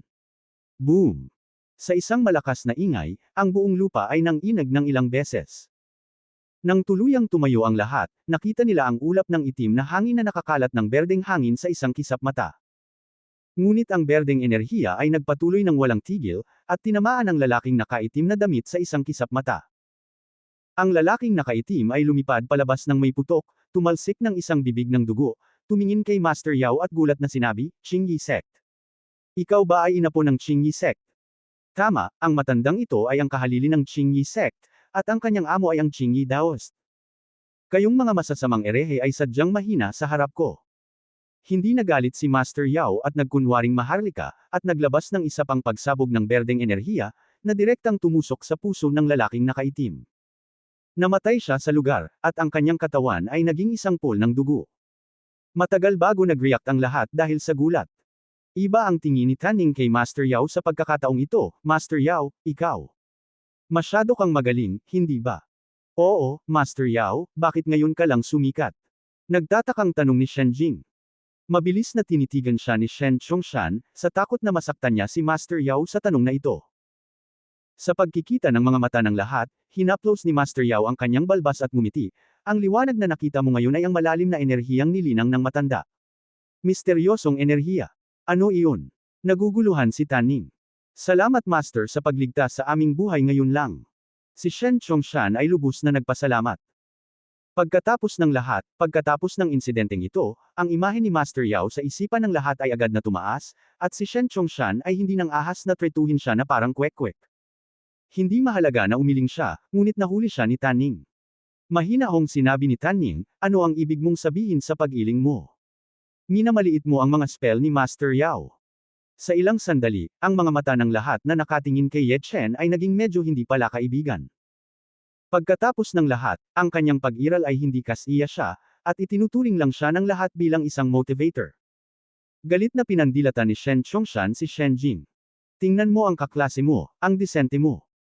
Malumanay na sinabi ni Ye Chen, wala akong ibig sabihin sa pamamagitan ng pag-iling, ito ay isang simpleng pag-iling. Huwag mong iling ang iyong ulo kung hindi mo maintindihan, naiintindihan mo ba? Kung hindi dahil kay Master Yao ngayon lang, patay ka na. Malamig na ngumuso si Tanning at hinabol siya. Tumayo si Shen Jing upang iligtas si Ye Chen, okay, Miss Tang, sinabi na ni Lao Ye na umiling lang siya. Miss Tang, kalimutan mo na. Napatingin si Master Yao kay Ye Chen nang walang laman, at pagkatapos ay naglakad papunta sa Tang Family Ancestors Temple. Para sa mga ordinaryong tao tulad ni Ye Chen, wala siyang pakialam. Malamig na tinitigan ni Tanning si Ye Chen, at pagkatapos ay inakay ang kanyang mga tao na sumunod. Nanatili si Shen Jing at tinapik si Ye Chen sa balikat, Lao Ye, huwag mong isapuso, kung sino ang naging dahilan ni Master Yao. Kung sinabi ko ba na kung ngayon lang ako nakakilos, napatay ko ang lalaking nakaitim sa isang sampal, maniniwala ka ba? Sabi ni Ye Chen na may kalahating ngiti. Huwag kang nakakatawa. Binigyan siya ni Shen Jing ng isang blankong tingin, na may mukhang hindi makapaniwala, iniisip lamang na si Ye Chen ay naghahanap ng ilang hakbang para sa kanyang sarili pagkatapos. Sabay-sabay. May malakas na ingay mula sa pangunahing dambana ng tirahan ng pamilya Tang, at biglang sumabog ang isang kabaong sa gitna. Kaagad pagkatapos, isang mabalahibong itim na anino ang tumalon mula sa loob. Nagulat ang lahat sa biglang itim na anino, at nagmamadaling tumingin ng malapitan. Nakita nila ang isang matangkad na nasa katanghaliang gulang na nakasuot ng baluti na nakatayo sa kanilang harapan. Magulo ang buhok ng lalaki at kulot ang mukha. Hindi mabilang na itim na buhok ang tumusok sa baluti na parang bakal na karayom. Umuungol. Ang kabilang partido ay itinaas ang kanyang ulo sa langit at nagpakawalan ng galit na dagandong, dalawang matalim at mahabang pangil ang nakausli sa mga sulok ng kanyang bibig, na sinamahan ng isang itim na hangin, at isang pares ng malalim na lumubog na mga mag-aaral na itinapon patungo sa lahat. Hindi, nagbago na ang bangkay. Bilis, bumalik ka. Nang makita ang eksenang ito, sumabog ang mga buhok sa buong katawan ni Master Yao, at muli niyang hinayla pabalik si Tanning. Hindi sumagi sa isip niya na ang mga ninuno ni Tanning ay namatay ng higit sa 200 taon, hindi lamang sila nabulok, ngunit sila ay naging mga bangkay. Nagbago ang bangkay. Zombie. Sa sandaling ilabas ng lalaki ang kanyang mga pangil. Naghiyawan ang lahat at sunod-sunod na nagsitakbuhan patungo sa labasan. Nakadalawang hakbang lang ang isang bodyguard sa dulo nang maramdaman niya ang isang malaking malamig na kamay na humawak sa kanya. Nagmamadali siyang lumingon at nakita niya ang isang pares ng pangil na sumalubong sa kanya. Ang mga pangil ay kumagad sa kanyang leeg, at ang bodyguard ay hindi napigil ang mapasigaw, Miss Tang, iligtas. Tulungan mo ako. Gudong, gudong. Isang tunog ng paglunok ng dugo ang narinig. Nang matapos magsalita ang bodyguard ay namatay siya, nanlambot ang kanyang katawan sa bilis na nakikita ng mata, at naging mas matindi rin ang orihinal na kulot na katawan ng lalaki. Matapos lumingon si Taning at makita ang eksenang ito, halos matakot siya sa kamatayan, at desperadong sumunod sa mga tao patungo sa labasan. Si Ye Chen ay nahuli din sa karamihan at itinulak ng lahat, ngunit ang kanyang mga mata ay nanatili sa hugis tigre na pendant sa dibdib ng zombie. Nandito na pala ang Kungming Stone. Fuck, may mga zombie talaga, bilisan mo, tumakbo. Kinaladkad ni Shen Jing ang kanyang ama at hiniling na magkaroon pa siya ng dalawang paa. Ngayon lang naalala ng lahat ang sinabi ng tiyuhin bago umakyat ng bundok, na may mga zombie talaga, pero hindi sila naniniwala, at huli na ang lahat para pagsisihan ito ngayon. Hindi, gumuho ang labasan. Bulalas ng isang bodyguard na tumatakbo sa harapan. Noon lamang nadiskubre ng lahat na ang dating labasan ay ganap na nawala, napalitan ng iba't ibang uri ng lupa at beam na nakaharang sa labasan. Malamang, ang lindol ang naging sanhi ng lindol ng kalabanan ni Master Yao, ang lalaking nakaitim na roba kanina, na naging sanhi ng pagguho ng ancestral house ng pamilya Tang. Someone cried on the spot, ano ang dapat kong gawin? Ano ang dapat kong gawin? Ayokong mamatay dito. Master Yao, kumusta ka ngayon? Nagsisi si Shen Chongshan na asol ang kanyang bituka. Dapat ay alam na niya ito ng mas maaga, lalo pa si Miss Tang, kahit na dumating man ang sarili niyang ama, hindi niya ito gagawin. Nilunok ni Shen Jing ang kanyang laway at sinabing, Miss Tang, ninuno mo ang lalaking iyon, maaari mo bang pag-usapan ito sa kanya at hilingin sa kanya na huwag tayong kagatin? Boom! Boom! Boom! May tunog ng mabibigat na yabag, at halatang sumugod na ang mga zombie dito. Nandito na. Ang bodyguard na si Xiao Liang ay mahigpit na pinrotektahan si Tan Ying, ang kanyang ekspresyon ay sobrang takot. Huwag magpanik ang lahat. Nagkunwaring kalmado si Master Yao at nagsabi, Miss Tang, nagbago na ang iyong mga ninuno, at ngayon ikaw ay isang bangkay na naglalakad, hindi nito maintindihan kapag kinakausap mo ito, sa kabaligtaran, dahil ikaw ay direktang inapo nito, naaamoy ka nito. Dugo, ang unang makakagat sa iyo. Ang maselang katawan ni Taning ay biglang nanginig. Master Yao, hindi ba master? Bilisan mo. Si Shen Jinggayo ay hindi nagulat at namatay ng walang katapusan. Mapait na ngumiti si Master Yao, ang matandang ito ay isang feng shui master lamang, hindi isang ghost hunter. Okay lang sa iyo na hayaan ang matanda na makahanap ng mga dragon at acupoints, ngunit humarap sa bagay na ito. Naisip niya ito ngayon. Ang dating lalaking nakasuot ng itim ay hindi man magnanakaw, malinaw na gusto niyang gawing zombie ang ninuno ni Taning at pagkatapos ay kontrolin ito. Kung gayon ano ang gagawin natin ngayon? Naghihintay ng kamatayan. Sabi ni Shen Chongshan na may kawalan ng pag-asa. Huwag magpanik, lahat, makinig sa akin. Huminga ng malalim si Master Yao at sinabing, nakaharang ang labasan. Sa halip na maghintay na mamatay, maaari pa tayong magkaisa at labanan ito hanggang kamatayan. Lahat, bumalik ngayon. Ano? Bumalik ka? Baliw ka ba? Bulalas ni Shen Chongshan, umiling ng 10,000 na ayaw. Sinabi ni Master Yao, masyadong maliit ang ating espasyo. Pagkaraan ng ilang sandali, kapag dumating ang mga zombie, wala nang mapagtataguan. Ito ay talagang magiging dead end. Bagamat nagsasabi siya ng totoo, medyo nag-aatubili pa rin ang lahat. Ang bodyguard na si Xiao Liang ay nag-alinlangan at nagsabi, tama si Master Yao, kailangan nating bumalik sa dating pangunahing templo, ito ay maluwang, maaari nating gamitin ang geographical na kalamangan upang labanan ito, ako ay magpapatuloy. Little Liang. Walang kamalay-malay na umiling si Taning. Mapait na ngumiti si Xiao Liang, Miss Tang, ako, si Liang Ye, ay inampo ng iyong pamilyang Tang mula noong bata pa ako. Itinuring ako ni Mr. Tang na parang pamangkin. Kung may karelasyon ako, sana ay tretuhin mo ng mabuti ang aking asawa at mga anak. Pagkasabi noon, tumayo si Xiao Liang at humakbang pasulong. Sumimangot si Ye Chen at sinabing, sa totoo lang, hindi mo kailangang matakot, kaya ako. Tumahimik ka. Agad siyang pinagalitan ni Taning at nakangising sinabi, ano ang magagawa mo? Mahuhuli mo ba ang mga zombie? Bakit hindi ko nakitang mayroon kang ganitong kakayahan noon? Tama, walang sinabi si Master Yao, ano ang pinagsasabi mo? Saway ni Shen Chongshan na may bahid ng mukha. Anong klaseng kaklase si Shen Jing? Anong oras na, nagkakagulo pa? Old Ye, huwag kang magsalita. Nagmamadaling hinayla ni Shen Jing ang sulok ng damit ni Ye Chen, senyales na huwag magsalita ng walang kaparirikan. Ngumiti si Ye Chen at tumigil sa pagsasalita. Sa katunayan, nagpasya siyang kumilos dahil nakita niya ang katapatan ni Xiaoliang sa master at hindi niya kayang tiisin ang kanyang aksidente, ngunit hindi naniwala ang lahat. Master Yao, fair na, bumalik na tayo, kung may mga taong natatakot, maghintay ka na lang dito para mamatay. Kinagat ni Taning ang kanyang mga ngipin at determinadong tumayo, tinitingnan si Ye Chen ng may pag-aalinlangan. Tumango si Master Yao, at naunang naglakad sa likod ni Xiaoliang, pangalawa si Taning, kasunod ang natitirang tatlong bodyguard, si Ye Chen, Shen Jing at ang iba pa ang huli. Hindi, nakaharang ang daan pabalik. Naglakad na lang ang lahat ng ilang hakbang nang makakita sila ng mga zombie sa di kalayuan, na nakaharang na sa kalahati ng pinto patungo sa pangunahing templo, at naglalakad patungo sa kanila. Oo, ito ay naglalakad, hindi tumatalon at tumatalon tulad ng sa mga pelikula, o clumsy at matigas. Galit na umungal si Shen Jing, Misa, nakakasakit ng tao ang mga pelikula. Anong dapat kong gawin? Master Yao. Naging balisa si Taning. Magsasalita pa lang si Master Yao, nakita niyang umungal si Xiaoliang nagalit, naglabas ng punyal mula sa kanyang katawan at sumugod patungo sa zombie, I'm fucking with you. Xiaoliang, bumalik ka kaagad. Si Taning ay halos matakot sa kamatayan habang siya ay patuloy na huminto.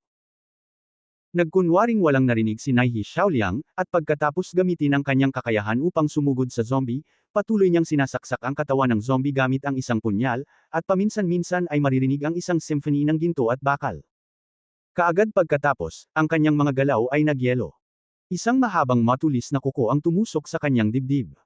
Muling tumusok ang mga pangil sa kanyang leeg, at nalanta ang katawan ni Xiaoliang. Matapos sumipsip ng dalawang magkasunod na tao ay ganap na napuno ang katawan ng zombie, lalo na ang mukha, na bumalik sa anyo ng mga ordinaryong tao, ngunit medyo namutla ang mukha nito, at may dugo sa gilid ng bibig, hindi maipaliwanag ang kahindik-hindik. Liang. Labis ang kalungkutan ni Taning kaya muntik na siyang mawalan ng malay. Hindi ko na siya hahayaang sumipsip ng dugo. Sa tuwing sipsipin niya ang isang tao, lalakas siya at lalakas. Tumalikod ka at haharapin siya ng matanda. Malungkot ang ekspresyon ni Master Yao, at pagkatapos na umatras ang lahat ng ilang metro ng sunod-sunod, isang asul na liwanag ang muling nagmula sa kanyang katawan. Seal. Ikinuyom ni Master Yao ang kanyang mga kamao gamit ang kanyang dalawang kamay, tulad ng dati, isang bakas ng berdeng enerhiya ang umapaw mula sa kanyang mga daliri, at ang berdeng enerhiya ay bumuo ng lambat patungo sa mga zombie na nakaharap sa kanya. Sinampal ito ng zombie gamit ang isang kuko at direktang winasak ang kanyang berdeng enerhiya. Bago pa makapag-react si Master Yao, bigla itong tumalon sa harap ni Master Yao at hinawakan ang kamay ni Master Yao gamit ang isang kuko. Ang mahahabang kuko ay tumagos ng malalim sa kanang braso ni Master Yao. Sumigaw si Master Yao, naging walang awa ang kanyang mukha, at direktang binali niya ang kanyang kanang braso, na paatras ng ilang hakbang, at patuloy na umaagos ang dugo mula sa putol na braso. Ang matanda at walang kakayahan, hayaan ang mga zombie na magdulot ng kapahamakan, Miss Tang, ako ang nanakit sa iyo. Si Master Yao ay nagpakita ng kawalan ng pag-asa, kung hindi niya hiniling kay Taning na dalhin siya upang makita ang ancestral house, bakit nangyari ang ganoong bagay? Ngayon ay hindi na nila pinag-uusapan ang pagkamatay ng dalawang tao, at mayroon na silang sariling mga braso. Ngayon ay tila patay na ang mga taong ito. Tapos na, tapos na, tapos na, mamamatay na tayong lahat dito. Mahigpit na pinrotektahan ni Shen Chongshan si Shen Jing, nanginginig ang kanyang mga labi. Tiningnan ni Taning ang nangungunot na bangkay ni Xiaoliang, tumutulo ang mga luha sa gilid ng kanyang mga mata, at pagkatapos ay ipinikit niya ang kanyang magagandang mata sa kawalan ng pag-asa. At ngayon din, isang napakabata na boses ang narinig. Pare, iligtas mo sila.